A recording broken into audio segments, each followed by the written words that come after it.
एक उम्मीद सुनहरे ख्वाबों की जो आपने देख रखे हैं अपने बच्चों के लिए, सुनहरे कल की सूरत में। उस सुनहरे कल के लिए हम संवारते हैं आपके बच्चों का मुस्तकबिल। यूनिक ग्रुप ऑफ इंस्टीट्यूशन गुज़िश्ता 33 वर्षों से दिखा रहा है रास्तों को मंजिल, उम्मीद को रोशनी, इल्म से अमल की रवायत, बच्चों के रोशन मुस्तकबिल का ज़ामिन।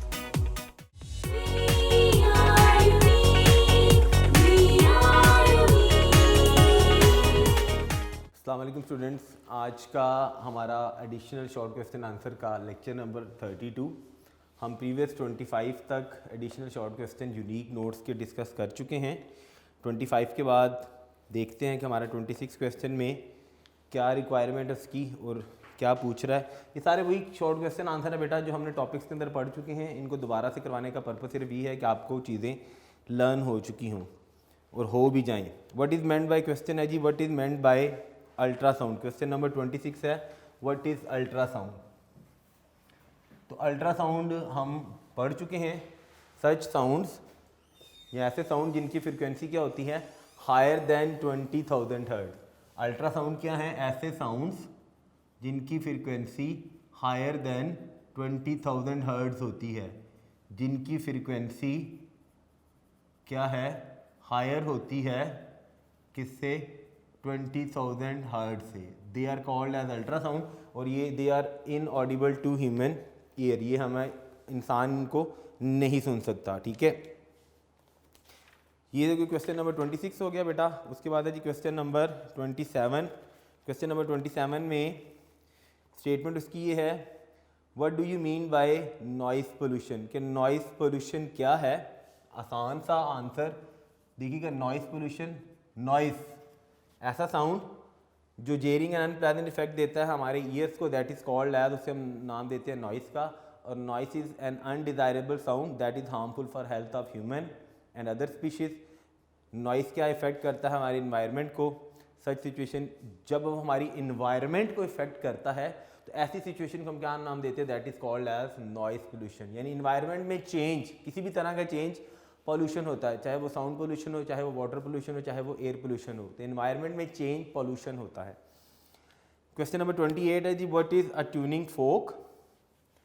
जी ट्यूनिंग फोक क्या चीज़ है।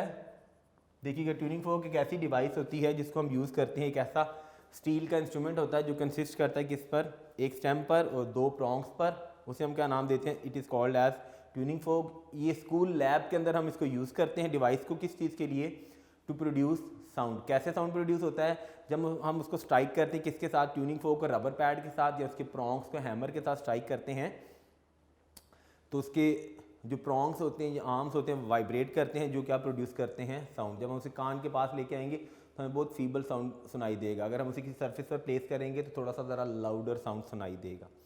क्वेश्चन नंबर 29 है, व्हाट इज़ 29 में बेटा क्वेश्चन है, why sound waves are called as mechanical waves. चलो बड़ी दफ़ा मैं बता चुका हूँ कि साउंड वेव्स को हम मैकेनिकल वेव्स क्यों कहते हैं।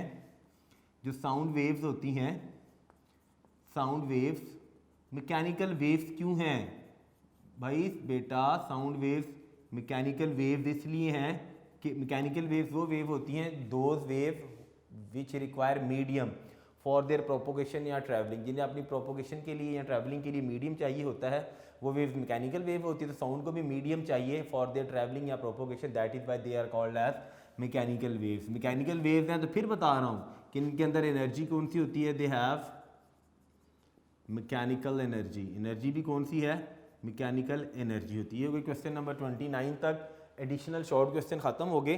फिर कुछ और शॉर्ट क्वेश्चन बने हुए हैं जो कि साइड इन्फॉर्मेशन से रिलेटेड हैं, यानी साइड पे जो इन्फॉर्मेशन गिवन है आपकी बुक के अंदर, उन साइड इन्फॉर्मेशन से रिलेटेड कुछ शॉर्ट क्वेश्चंस और हैं, वो देख लेते हैं कि वो साइड इन्फॉर्मेशन से रिलेटेड शॉर्ट क्वेश्चन क्या है। How is sound produce. भाई साउंड कैसे प्रोड्यूस होता है, याद रखिए, साउंड कैसे प्रोड्यूस होगा, वेन एवर बॉडी वाइब्रेट, यानी वाइब्रेशन ऑफ ऑब्जेक्ट्स क्या करती है, साउंड प्रोड्यूस करती हैं। Sound is form of energy that travel in form of waves in all direction. और वेव कौन सी होती है, लॉन्गिट्यूडिनल वेव। और उन लॉन्गिट्यूडनल वेव की नेचर, लॉन्गिट्यूडनल वेव को हम कंप्रेशनल वेव भी कहते हैं because they produce compression and rarefaction. ठीक है, याद रखिए व्हेन एवर साउंड प्रोड्यूस, जब भी साउंड प्रोड्यूस हो रहा होता है तो साउंड मेरा बेटा ऑल डायरेक्शन के अंदर, हर डायरेक्शन के अंदर ट्रैवल करता है इक्वली। यानी मैं अभी बोल रहा हूँ तो मेरी आवाज़ ये हर डायरेक्शन में एक जितनी ही जा रही है। क्वेश्चन नंबर 31 में है, ये साइड इंफॉर्मेशन वाले क्वेश्चन बता रहा हूँ। How can we hear the sound through stethoscope, कि हम स्टेथोस्कोप से कैसे साउंड को सुन सकते हैं। मैंने टॉपिक के अंदर डिस्कस भी किया था जब मैंने पढ़ाया था कि स्टेथोस्कोप एक्चुअली किस प्रिंसिपल पर वर्क करती है, on multiple reflection of sound. उस स्टेथोस्कोप के अंदर एक ईयर पीस होता है, यानी जो लिसनर ने अपने ईयर पर लगाया होता है, एक उसका चेस्ट पीस होता है जिसके अंदर एक डायाफ्रेम लगा होता है। वो जब डायाफ्रेम प्लेस किया जाता है ह्यूमंस की बॉडी की चेस्ट पर, ठीक है, तो वो डायाफ्रेम वाइब्रेट करता है, उसकी वाइब्रेशन से एक्वेस्टिक प्रेशर वेव्स प्रोड्यूस होती हैं जो आफ्टर मल्टीपल रिफ्लेक्शन ट्रैवल करके जाती हैं थ्रू लिसनर ईयर्स।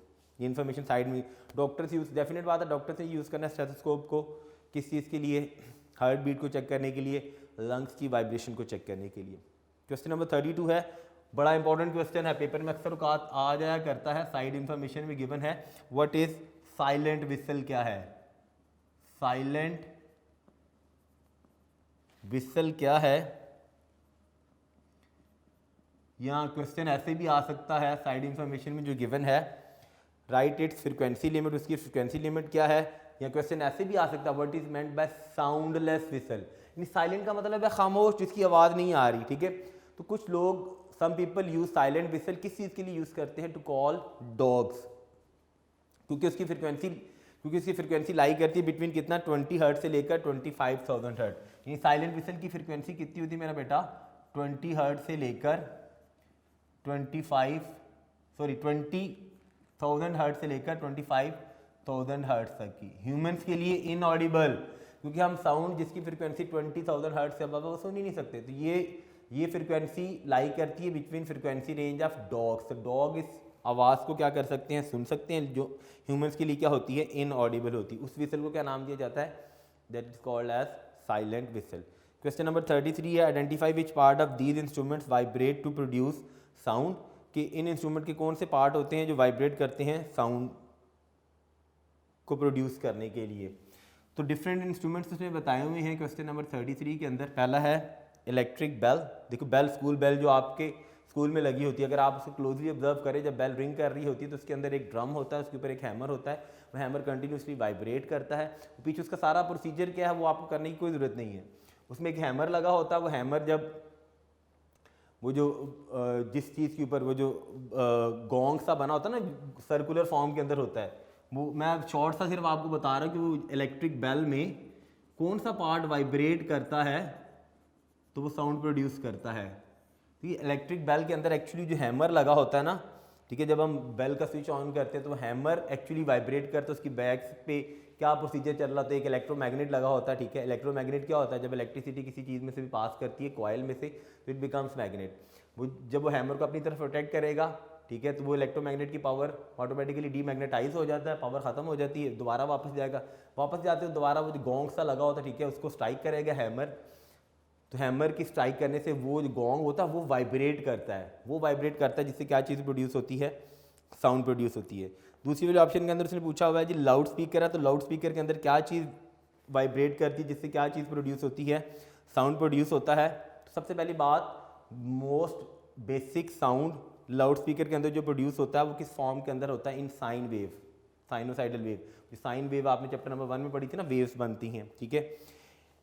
वो क्या करते हैं, इट वाइब्रेट्स द स्पीकर। देखिएगा जब साउंड जब कब प्रोड्यूस होना, जब कोई चीज़ वाइब्रेट करेगी। अगर आप स्पीकर को क्लोजली ऑब्जर्व करें तो उसके अंदर एक डायाफ्रेम लगा होता है, वो डायाफ्रेम वाइब्रेट करता है। आप आगे नेक्स्ट चैप्टर के अंदर पढ़ेंगे कि लाउड स्पीकर के अंदर वो जो डायाफ्रेम है वो वाइब्रेट कैसे करता है, ठीक है।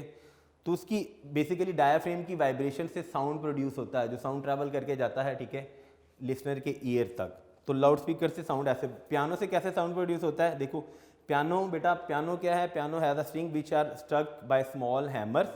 पियानो जैसे हम पियानो का बटन प्रेस करते हैं तो उसके अंदर उसमें एक छोटा सा हैमर लगा, तो बटन प्रेस करने से वो हैमर उस स्ट्रिंग के ऊपर स्ट्राइक करता है, ठीक है, यानी जिसको हम कीज कहते हैं ना उसकी पियानो की, ठीक है। द स्ट्रिंग वाइब्रेट करता है, उसकी वाइब्रेट करने से वो क्या प्रोड्यूस करता है, it produces sound which is amplified by sound board, उसके साथ एक साउंड बोर्ड लगा होता है, वो उसी हल्के से साउंड को क्या कर देता है, एम्पलीफाइड। एम्पलीफाइड का मतलब है ऊंची आवाज़ आती है। वायलिन के अंदर साउंड कैसे प्रोड्यूस होता है, बड़ी सिंपल सी बात। देखिएगा वायलिन, अगर आपने वायलिन देखा हो तो वायलिन के अंदर स्ट्रिंग लगे होते हैं, ठीक है। स्ट्रिंग है तो स्ट्रिंग्स ने क्या करना है, वाइब्रेट करना है, ठीक है। स्ट्रिंग वाइब्रेट कैसे करेंगे, जब आप उसके ऊपर, उस वायलिन के ऊपर उसका एक छोटा सा जो रॉड होता है, जब आप उसको मूव करवाते हैं तो उसकी मूवमेंट से स्ट्रिंग क्या करते हैं, वाइब्रेट करते हैं। स्ट्रिंग वाइब्रेट करेंगे तो क्या क्रिएट करेंगे, क्या प्रोड्यूस करेंगे, साउंड प्रोड्यूस करेंगे।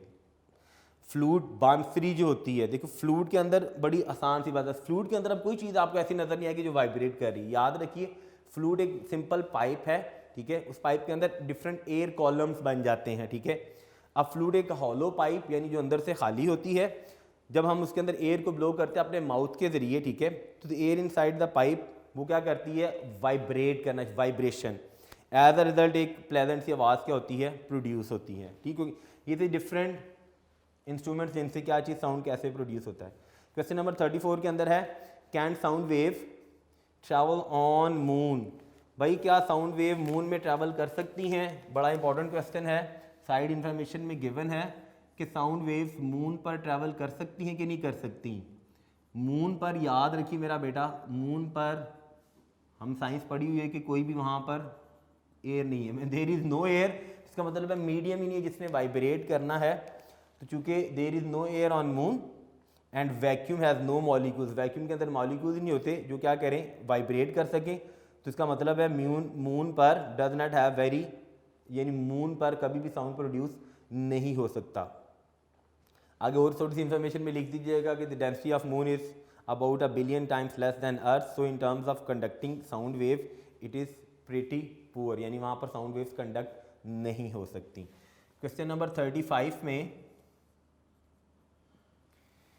क्वेश्चन है जी, how can the singers shatter the glass by sound wave. याद करें वो जो रेजोनेंस का टॉपिक मैंने जहाँ पढ़ाया था, यहाँ पे इंफॉर्मेशन थी कि थिन वॉल्ड ग्लास जो होता है, गोबलेट्स कैन वाइब्रेट, वो वाइब्रेट कर सकता है। किस फिनोमिनन की बेस पर, this is due to phenomenon of sound known as, क्या नाम देते हैं हम उसको, रेजोनेंस का।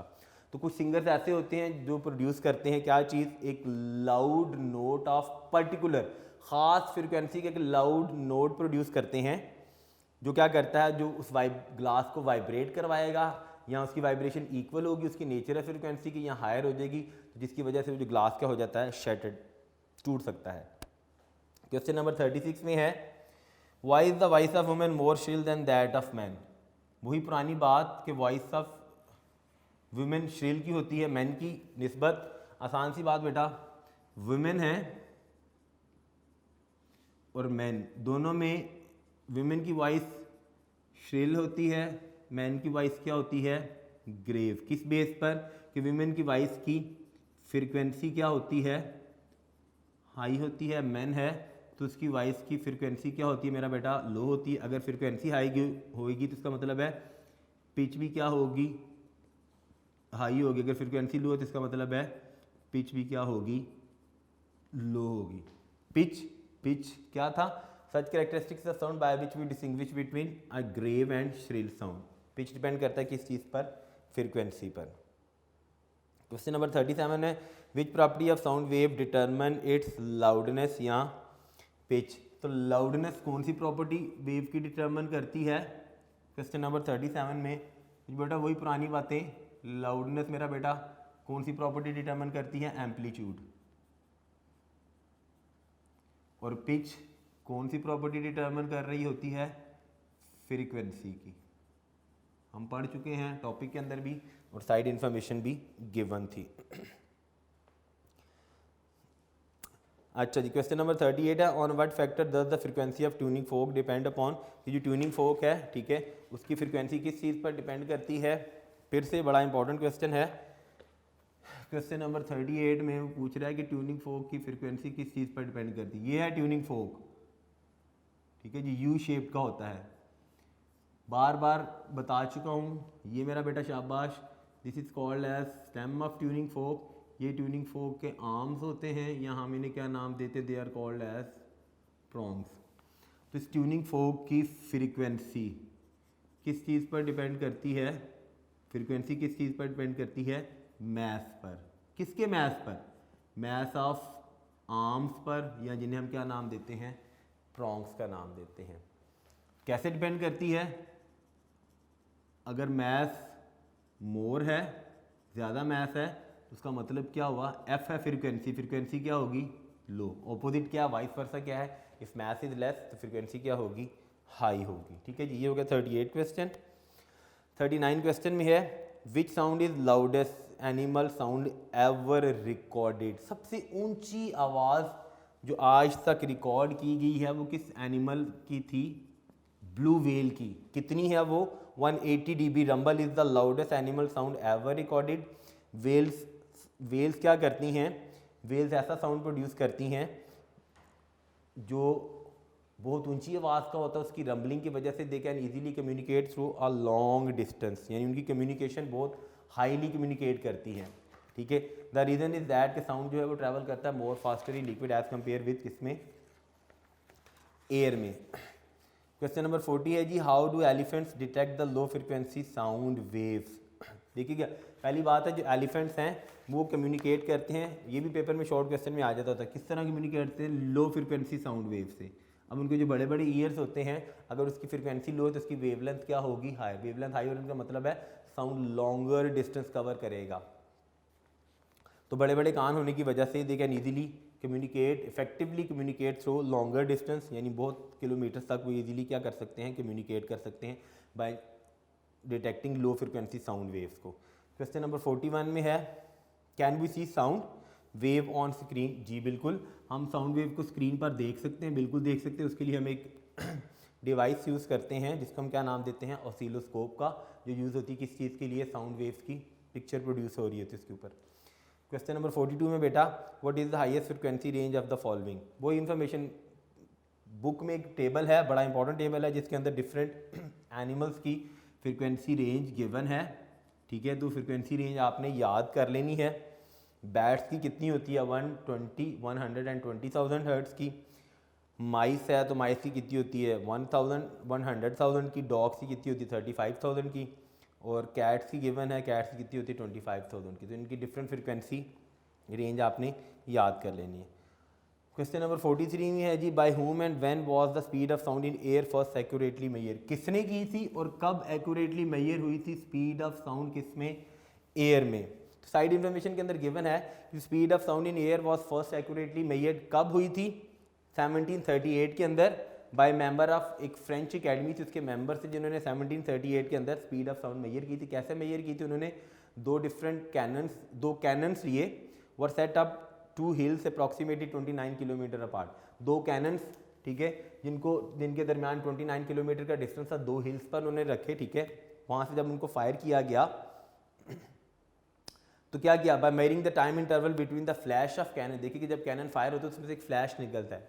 टाइम इंटरवल किस चीज़ का? By measuring the time interval between the flash of cannon and the bomb the speed of sound was. Bomb को मतलब है साउंड की आवाज़, बूम की जो साउंड की आवाज़ आई थी, बूम जो आवाज़ प्रोड्यूस हुई थी।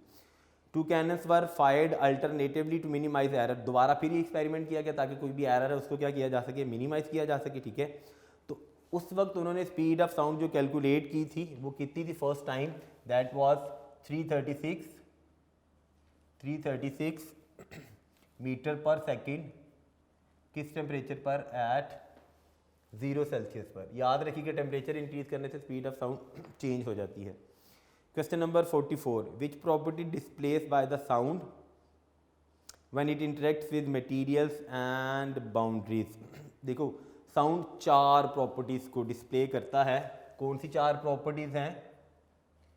वो 4 प्रॉपर्टीज़ कौन सी हैं? साउंड की रिफ्लेक्शन भी होती है, शाबाश मेरा बेटा, साउंड की रिफ्रैक्शन भी होती है, साउंड की डायफ्रैक्शन भी होएगी, और शाबाश मेरा बेटा साउंड की एब्जॉर्प्शन भी होती है। एब्जॉर्ब भी हो जाता है, मटेरियल साउंड को एब्जॉर्ब कर लेते हैं। सॉफ्ट एंड पोरस मटेरियल जो होते हैं वो साउंड को एब्जॉर्ब कर लेते हैं। क्वेश्चन नंबर 45 में है जी 45 साइड इंफॉर्मेशन के क्वेश्चन हम कर रहे हैं। उसमें है जी can bats and dolphins travel without vision, explain how. जी बिल्कुल, आपने एक फ्रेज सुनी होगी, the phrase blind as bat. is a false statement. Bat have some vision using light, but when placed in a pitch black room crisscrossed with fine wire, they can easily fly around and unerringly locate tiny flying insects for food. We usually assume that vision requires light, but both bats and dolphin have. हमने ये सुना ना कि रोशनी है तो हमें चीज़ें नज़र आएंगी, लेकिन बैट्स और डॉल्फिन्स जो हैं, ठीक है, they have the ability to see. वो कैसे देखते हैं? By using sound wave. Science and technology में रिसर्च हो रही है कि वो रिसर्च क्या है? Research in science and technology have developed eyes that enable humans also to see using sound wave. ऐसी टेक्नोलॉजी, एडवांस टेक्नोलॉजी आ रही है कि हम साउंड वेव की मदद से देख सकते हैं. जैसे बैट्स अंधेरे में उन्हें नज़र कैसे आता है, ठीक है, किस बेस पर? वो साउंड वेव्स की बेस पर वो क्या करती हैं, उन्हें जहाँ पर डार्कनेस होती है वहाँ पे वो इजीली देख सकती हैं. क्वेश्चन नंबर 46 में है जी, what would happen to the loudness of sound with increase in frequency. बड़ा आसान सा सवाल कि लाउडनेस ऑफ साउंड को क्या इफेक्ट होता है बाय इंक्रीज इन फ्रीक्वेंसी. लो जी, लाउडनेस, पहली बात मेरा बेटा हमने बार बार पढ़ चुके हैं कि लाउडनेस जो है वो किस चीज़ पर डिपेंड करता है? एम्पलीट्यूड पर. अब loudness does not depend upon किस चीज़ पर? फ्रीक्वेंसी पर. भाई फ्रीक्वेंसी को मेरा बेटा जितना मर्जी चेंज कर दे उससे लाउडनेस को कोई भी इफेक्ट नहीं होता. अच्छा जी, क्वेश्चन नंबर 47 है बेटा, how does speed of sound very with temperature. देखो स्पीड ऑफ साउंड टेम्परेचर के साथ कैसे वेरी करती है. जब टेम्परेचर लो होगा, याद करें स्पीड ऑफ साउंड हमने टॉपिक में पढ़ा था कि speed of sound 3 physical factors, किस चीज़ पर? टेम्परेचर पर, प्रेशर पर और ह्यूमिडिटी पर डिपेंड करती है. अगर टेम्परेचर लो है तो स्पीड ऑफ साउंड लो हो जाती है, अगर टेम्परेचर हाई है तो स्पीड ऑफ साउंड क्या हो जाती है? हाई हो जाती है. ठीक है, ये फैक्टर बड़ी सिंपल सी बात है. 48 में है, what is the relationship between decibel scale and amplitude of sound wave. देखो जी, जो डेसिबल स्केल है, द डेसिबल स्केल है logarithmic measure of amplitude of sound wave है. Logarithmic measure of amplitude of sound wave है. और in a logarithmic scale equal interval correspond किस चीज़ की इक्वल होता है? बाय मल्टीप्लाइंग किस फैक्टर के साथ हम उसे मल्टीप्लाई करते हैं? 10 के साथ, instead of adding equal amount. यानी 10 के साथ हम उसे मल्टीप्लाई कर देते हैं, इक्वल अमाउंट ऐड नहीं करते. क्वेश्चन नंबर 49 में है जी, suppose you and your friend are on the moon, will you able to hear any sound produce by your friend. बड़ी सिंपल सी बात, हम मून पर हैं, ठीक है, तो मून पर अल्लाह करे चले जाएं मून पर, पाकिस्तान वाले भी, ठीक है. तो क्वेश्चन उसका ये है कि अगर हम मून पर हैं तो क्या हम वहाँ पर कोई साउंड सुन सकते हैं? बिल्कुल नहीं. We can not hear any sound on the moon because moon पर there is no medium and sound, जहाँ पर मीडियम नहीं है, sound waves can not travel in vacuum. Sound waves जो हैं वो वैक्यूम में ट्रैवल नहीं करती जी. यहाँ पर बच्चों हमारे साइड इन्फॉर्मेशन वाले भी सारे क्वेश्चन आंसर ख़त्म हो गए, ठीक है. हम सॉल्व्ड एग्जाम्पल्स भी कर चुके हुए हैं, जो 3 सॉल्व एग्जाम्पल थी. अब हम देखते हैं अपने न्यूमेरिकल प्रॉब्लम भी, हम 2 न्यूमेरिकल प्रॉब्लम कर चुके हुए हैं. 11.1 और 11.2 न्यूमेरिकल प्रॉब्लम हम ऑलरेडी सॉल्व कर चुके हुए हैं, ठीक है. इस लेक्चर को कंटिन्यू करते हैं आगे, थोड़ा सा हम न्यूमेरिकल प्रॉब्लम सॉल्व करते हैं. न्यूमेरिकल प्रॉब्लम नंबर 11.3, वो देखते हैं कि उसकी स्टेटमेंट क्या है और उसका डाटा सोल्यूशन और बाकी चीज़ें क्या हैं. जी बेटा, न्यूमेरिकल नंबर 11.3 न्यूमेरिकल प्रॉब्लम्स. हम ऑलरेडी 11.2 तक न्यूमेरिकल प्रॉब्लम्स कर चुके हैं. जब हमने टॉपिक डिस्कस किया था साउंड इंटेंसिटी लेवल का, तो उसमें उसी से रेलेवेंट 2 न्यूमेरिकल प्रॉब्लम्स से वो हमने डिस्कस कर लिए हैं. 11.3 की स्टेटमेंट देखते हैं. स्टेटमेंट में लिखा हुआ है, एट पर्टिकुलर टेम्परेचर, किसी ख़ास टेम्परेचर पर the speed of sound in air is 330 meter. देखिए डाटा आया, जो चीज़ आई साथ उसको वैसे ही साथ लिख लें. तो पहली चीज़ हम उन्हीं 5 हेडिंग्स के साथ न्यूमेरिकल को करेंगे. डाटा में जो गिवन है, कहाँ से डाटा है? Speed of sound in air कितनी गिवन की उसने बेटा? 330 मीटर पर सेकेंड. तो पहली चीज़ डाटा में क्या आ गई? Speed of sound. तो जी speed of sound in air, उसको हम v के साथ रिप्रेजेंट करते हैं. वो कितनी गिवन है जी? 330 मीटर पर सेकेंड की.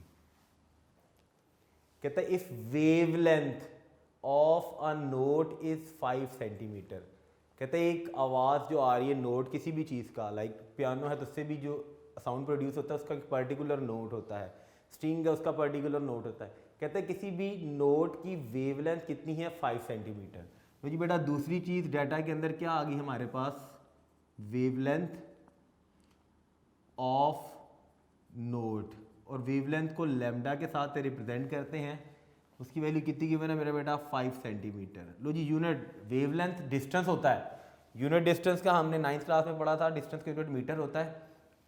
इसको इधर ही चेंज कर लें, 5 सेंटीमीटर है तो मीटर बनाने के लिए 5 को डिवाइड करें 100 के साथ, 5 को डिवाइड किया 100 के साथ, वी गेट 0.05, और यूनिट क्या बन गया हमारे पास अब मीटर। कितना यूनिट बन गया जी, 0.05। 5 को डिवाइड किया हमने 100 के साथ, 0.05 आ गया।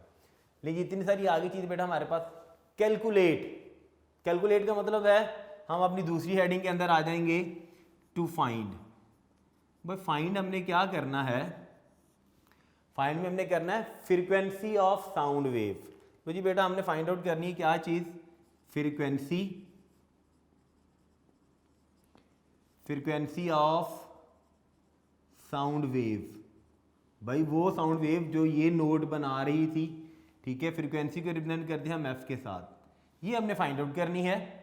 और हमने साथ और भी एक रिजल्ट में ये बताना है कि is this frequency in the Audible range of human ear, क्या ये frequency Audible range of human ear में एग्जिस्ट करती है। हम याद करें Audible range of human ear कितनी थी, 20 हर्ट्ज से लेकर 20,000 हर्ट्ज। अब हम आंसर देखेंगे कि आंसर हमारा जो आता है फ्रीक्वेंसी का, क्या वो यही आता है रिलेशन। तो जी टू फाइंड के बाद हमारा फार्मूला मेरा बेटा क्या था, फार्मूला कैसे हम बनाएंगे, बड़ी सिंपल सी बात, हम देखते हैं वी लैम्डा और एफ में रिलेशन क्या एग्जिस्ट करता है। हमने चैप्टर नंबर 1 में भी पढ़ा था। फार्मूला था हमारे पास actually v is equal to F lambda. इसी की हम थोड़ी सी शेप चेंज करेंगे मेरा बेटा, क्योंकि हमने एफ फाइंड आउट करना है। तो v over lambda is equal to हो गया f, या इसको मैं ऐसे लिख सकता हूँ, f is equal to v over lambda, यानी लेफ्ट साइड राइट साइड दोनों को मैंने इंटरचेंज कर दिया। ये हमारा फार्मूला था जी। फार्मूला के बाद आ जाइएगा बेटा सोल्यूशन पर।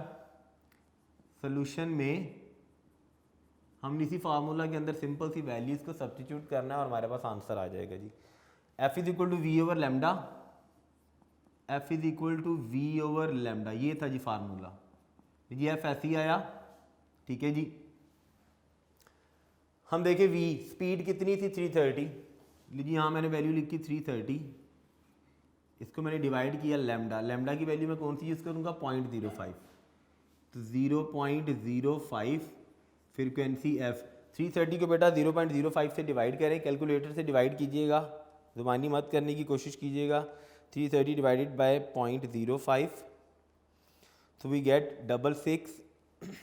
हमारे पास आंसर आया कितना, 6600। 6600 का मतलब क्या हुआ, 6.6 इंटू 10⁻³ फ्रीक्वेंसी का आंसर आया बेटा हमारे पास। आंसर ये बन रहा है 6600 फ्रीक्वेंसी है, तो शाबाश, उसका यूनिट क्या होगा, हर्ट्स। इसको मैं ऐसे लिख सकता हूँ, अगर इसको मैं साइंटिफिक नोटेशन में लिखूँ तो 6.6 इंटू 10⁻³ कितना यूनिट आया, हर्ट्स का। ये आ गई है मेरे पास फ्रीक्वेंसी, ठीक है जी। ये सोल्यूशन हो गया।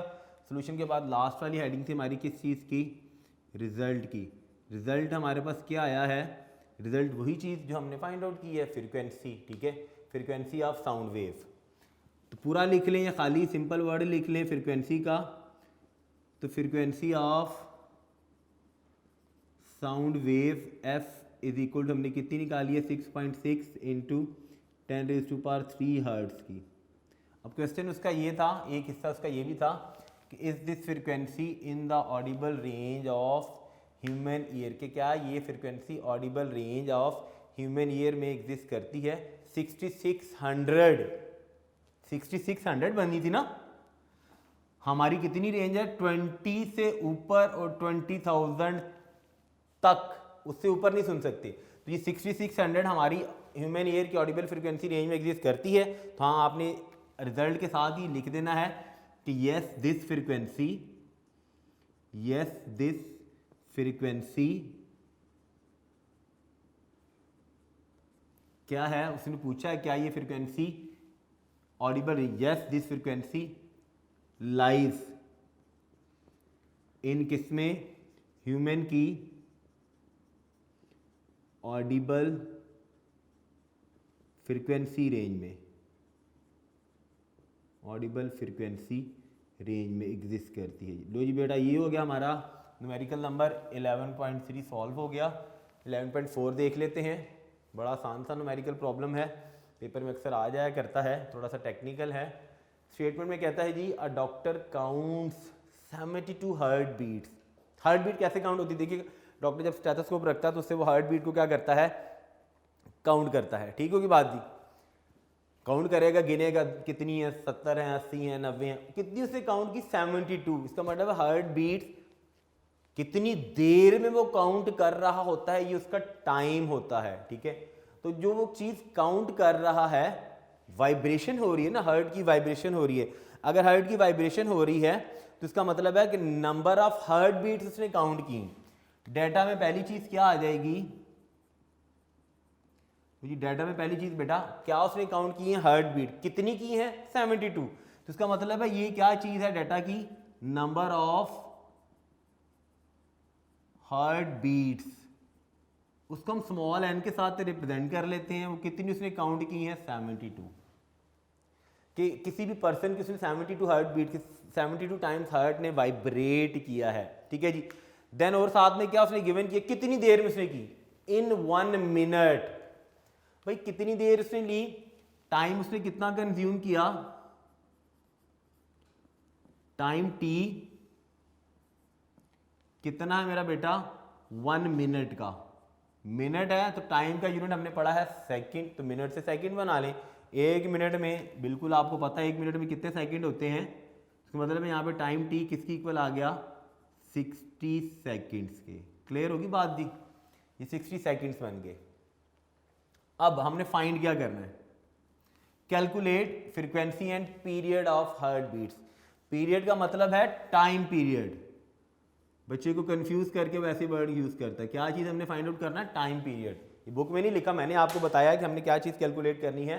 टाइम पीरियड कैलकुलेट करना है जी।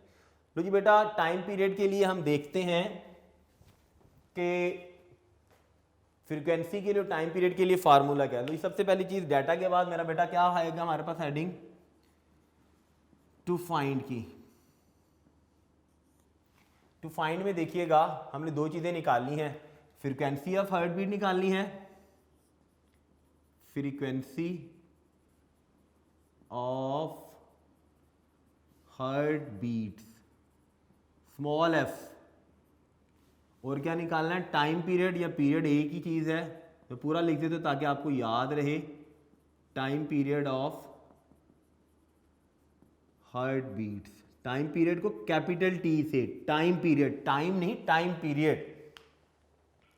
लो ये टू फाइंड हो गया। टू फाइंड के बाद फार्मूला हमारा मेरा बेटा,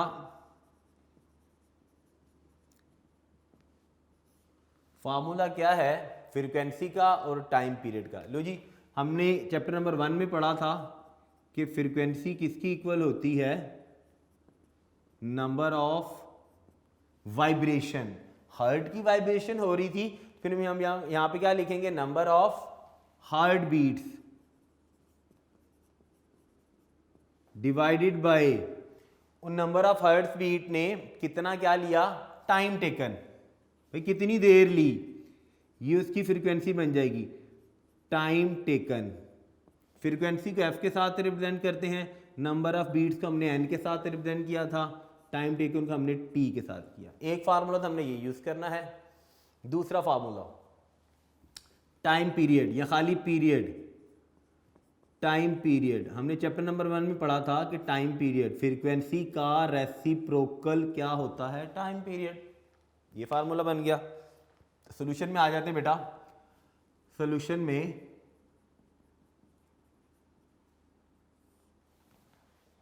पहले हम फ्रीक्वेंसी फाइंड आउट कर लेते हैं। F is equal to number of heart beats कितनी थी? 72। शाबाश मेरा बेटा। 72 को डिवाइड करूंगा मैं किसके साथ? कितना उसने टाइम लिया? 60 सेकेंड्स का, तो उसको 60 से डिवाइड किया। फ्रीक्वेंसी इज इक्वल टू 72 को 60 से डिवाइड करें, कैलकुलेटर से डिवाइड कीजिएगा। 72 डिवाइडेड बाय 60, तो आंसर बना मेरा बेटा कितना? 1.2। फ्रीक्वेंसी कितनी आ गई? 1.2। शाबाश, यूनिट उसका क्या था, हर्ट्ज था। एक चीज़ सॉल्व होगी हमारा एक पार्ट। दूसरा हमने निकालना है टाइम पीरियड।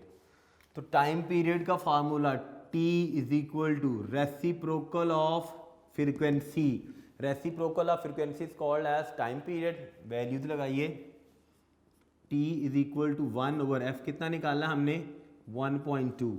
तो T इज इक्वल टू 1 को डिवाइड करें 1.2 के साथ, जी कर लेते हैं 1 डिवाइडेड बाय, तो आंसर बन गया बेटा कितना, 0.833। फ्रीक्वेंसी टाइम पीरियड कितना आ गया, 0.833। आगे 3 चलता जा रहा है, यूनिट क्या है, सेकंड। ये आ गया जी टाइम पीरियड। ये सोल्यूशन हो गया। सोल्यूशन के बाद मेरा बेटा लास्ट पे रिजल्ट वही चीज़ होती है जो आपने फाइंड आउट करनी होती है। फ्रीक्वेंसी निकाली हमने, एफ इज इक्वल टू कितना फाइंड आउट किया है, 1.2 हर्ट्ज। एक ये रिजल्ट था जी हमारा। दूसरा रिजल्ट में हमने क्या निकाला है मेरा बेटा, टाइम पीरियड फाइंड आउट किया है। तो time period T is equal to 0.833 और यूनिट क्या है उसका, सेकंड। क्लियर होगी बात जी। यहाँ पे बेटा हमारे ये दोनों न्यूमेरिकल प्रॉब्लम 11.3 और 11.4 बिल्कुल ख़त्म हो गए, ठीक है। यहाँ पर आज का लेक्चर हम ख़त्म करते हैं, ठीक है। नेक्स्ट लेक्चर में हम इंशाल्लाह इसके बाद वाले जितने भी न्यूमेरिकल प्रॉब्लम्स रहेंगे, ठीक है, उनको डिस्कस करेंगे। जाते हुए फिर वो एक छोटी सी बात का कुछ हिस्सा आज बयान करूँगा, ठीक है, और उसका कुछ हिस्सा जो हमारे आइंदा अगला लेक्चर होगा, ठीक है, उसमें मैं बयान करूँगा। देखिएगा, इतनी इन्फॉर्मेशन तो आप सबके पास होगी कि अरबी ज़ुबान के अंदर और उर्दू ज़ुबान के अंदर वो जो हरूफ होते हैं, अलिफ बा ता सा जीम हा सा, ठीक है, ये मुख्तलिफ़ हरूफ अरबी ज़ुबान के अंदर उर्दू ज़ुबान के अंदर हैं, ठीक है। इनमें से कुछ हरूफ, ये छोटी सी इन्फॉर्मेशन है जो मैं आपको बता रहा हूँ, इनमें से कुछ हरूफ नुक्ते वाले होते हैं और कुछ हरूफ बग़ैर नुक्ते के हैं। ये कुछ हरूफ नुक्ते वाले हैं और कुछ हरूफ बग़ैर नुक्ते के हैं। जो नुक्ते वाले हरूफ होते हैं वो कमज़ोर हरूफ समझे जाते हैं, और जो बग़ैर नुक्ते वाला हरूफ होता है या हरफ होता है, ठीक है, वो ताकतवर समझा जाता है। छोटी सी मिसाल के साथ समझाने की कोशिश करता हूँ कि जैसे सीन है, तो सीन को बताने के लिए, सीन को अपना आप बताने के लिए किसी नुक्ते की ज़रूरत नहीं पड़ी। जैसे शीन है, तो शीन को अपना आप बताने के लिए 3 नुक्तों की ज़रूरत पड़ी। रा है, तो रा को अपना आप बताने के लिए किसी नुक्ते की ज़रूरत नहीं पड़ी। ऐसे ही ज़ा है, तो ज़ा को अपना आप बताने के लिए नुक्ते की ज़रूरत पड़ी। रब्बुल आलमीन ने जब अपना, मैं ये बता रहा हूँ कि नुक्ते वाले हरूफ कमज़ोर समझे जाते हैं, बग़ैर नुक्ते वाले हरूफ में बहुत ताकत होती है, वो बहुत ताकतवर होते हैं। रब्बुल आलमीन ने जब अपना नाम बनाया तो अल्लाह बग़ैर नुक्ते के नाम है, ठीक है।